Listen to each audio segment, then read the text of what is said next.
Shotzi here. We're going to do something a little bit different today. If you recall, the last couple of Thursdays we did, with a live model, I did some gesture drawings. Here's an alternative.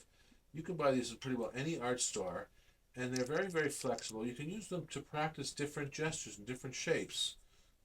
Very inexpensive and quite nice because you don't need access to a live model. So I'm just going to show you what it's like to try and do one of these things. I'm really just trying to capture the gesture. So get the head's kind of tilted like that, at an angle like that. The torso's kind of coming down here. Notice I'm staying very, very, very light. This is a big part that's really, really important. Because I want to not lock myself in. When I do something dark, there's not much I can do after a while.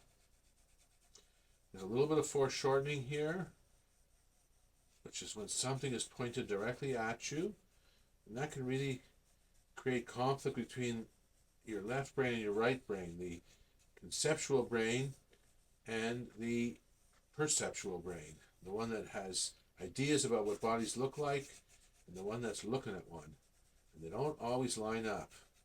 And then there's legs coming down over here. It's almost like a glorified stick figure, but just to try and get a feel. No eyes, but I know the eyes would kind of be coming through here. Shoulders like this. And I'm just trying to get a feel for that. I'm looking at negative space in here between the arm and the torso. The hand is about over here. Waist is about down there.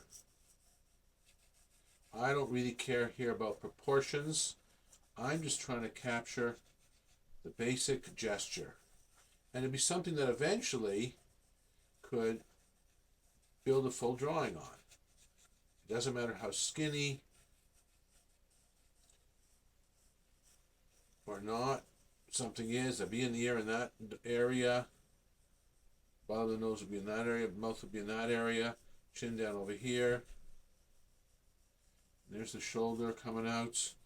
And the arm. As I get a little bit more confident, I can take a little more pressure on the pencil to make it just a little bit darker to see what's going on. Come down here. I'm not really focused on the legs in this particular drawing. I didn't really place the object so I could see the legs. So it's more about getting this relationship here between the torso, the head.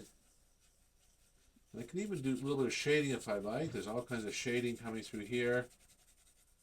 On this side of the arm, on this side of the arm, just to give a little bit more depth. And I can take this really as far as I want, and I can imagine an actual face if I want, and just try to see where things would go. So the eyes would be in this domain. There could be hair up here, perhaps.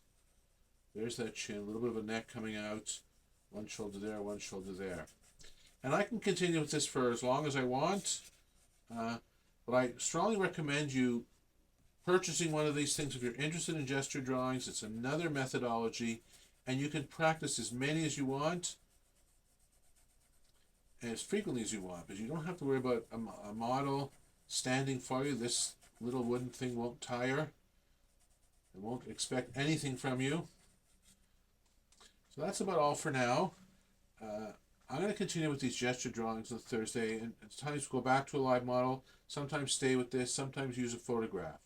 This is a little bit better because it still requires you to go from three-dimensional object onto two-dimensional space.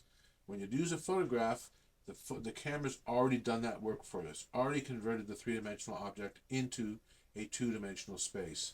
So making the conversion on your own, I think is more challenging. So thank you, and hope to see you again soon. Bye-bye.